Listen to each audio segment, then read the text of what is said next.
I want people in my life that are happy with their own lives. This might sound very random, but it came to me. Like when I was younger and you're on the playground, I used to play football with the boys, play spades with, and somebody'd say, mind your business. And used to think, oh my God, that's so insulting. That's so rude to say mind your business. And I actually really believe minding your own business is the best thing you can do in your life. And it takes courage to mind yourself and your business. I think so often we don't have the courage to look at ourselves, so we're like looking at somebody else. But if you just mind yourself and try to be the best you can be, that's good. So I try to choose people that are okay with their own lives, because then they're not going to be trying to get up all in your business and stuff, and they're just okay with you being happy if they're happy. Hi, I'm Robin Givens, and you may know me from OWN's hit TV show Ambitions. Join me on MadameNoire's In This Room as I talk about love and friendships, and love, and love, and more love.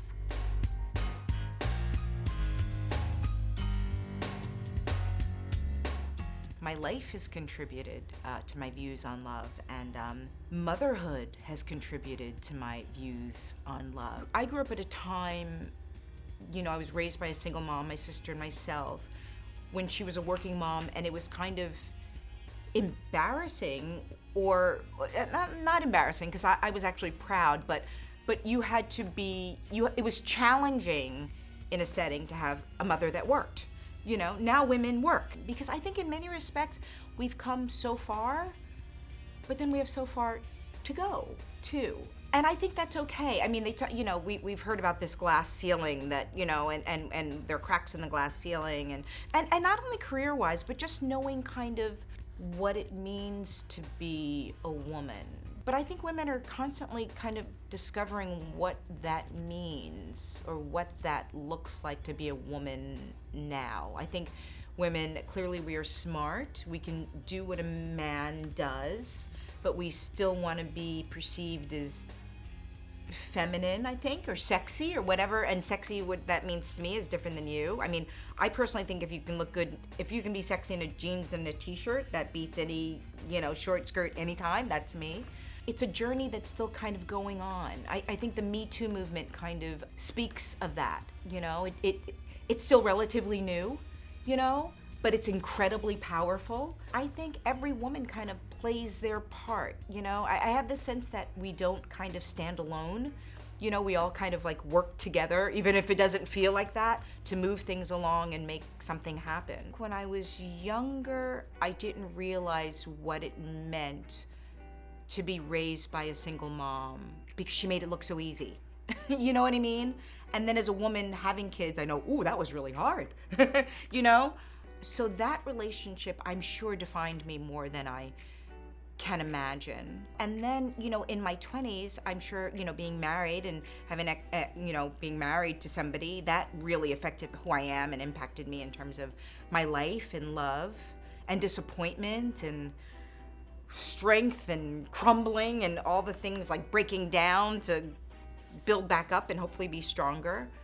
And then I think probably, my first child really impacted me in terms of first becoming a mother, and then, my second child. I don't think you really understand what it means to love a person unconditionally, for me, to me, in my experience, really until you have children. In terms of romantic relationships, people can kind of come and go, and you kind of can go, oh my God, what was I thinking? Was that me? No, or you know what I mean? Like the thing that seems so important to you, where it feels like your heart is breaking, like you're aching inside, heartache, and you're like, and then you kind of forget about that person that your heart was breaking over. But there's something for me with your children and being a mom, you really understand what unconditional love is, and that it's infinite and forever, And then I think for me, my children have made me understand what it is to be someone's daughter, and what that meant. Somebody's loving me, you don't even understand what their love for you is until, for me, in my opinion, till I've had children. Maturity has given me a certain understanding of what love is. You know, my kids play tennis, you know, and they kind of have competed against people where they don't even speak the same language, but still I knew what the mother from Russia was feeling when her kid was hitting the ball in the net. You know what I mean? I think love just gives, it's sort of universal. It gives you this universal understanding of what it is just to be human. And I really have this theory that your parents start raising you and then your children finish raising you. You know, your children finish growing you up. I feel like you kind of come in the world alone, you leave alone, and really the ultimate relationship we're having, at least for me, is really to kind of be forgiving of myself and for me with God, and try to be the best person I can be. It takes the most courage to have yourself kind of be your own project and get to know yourself and have compassion for yourself and love yourself. I think that sometimes it's easier for us to be forgiving of other people and loving other people, but to really have a relationship with ourselves and know that you're okay and know that you're a work in progress and know that where you are at that moment is where you're supposed to be, is challenging, at least for me. I'm old enough to understand how quickly time goes. I'm old enough to have had some experiences where I've lost people, someone in particular, very close to me. And so I'm kind of in this space where I try every day to kind of slow down time because I think it's undervalued as a commodity. It's the one commodity you truly never, ever, ever get back. Now, I want to spend time with them in Paris and in Japan, you know, or downtown Manhattan in a great restaurant. You know what I mean? But really to spend time with people I love, to me, is the only thing I want to do for the rest of my life. I think love can cure almost anything.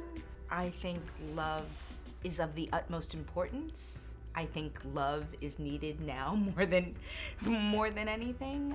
Love is compassion. Love is understanding. Love is family. Love is friends. When I'm in love, I feel alive and I sweat. My palms sweat and my underarms sweat. Love makes you vulnerable, like the hurt.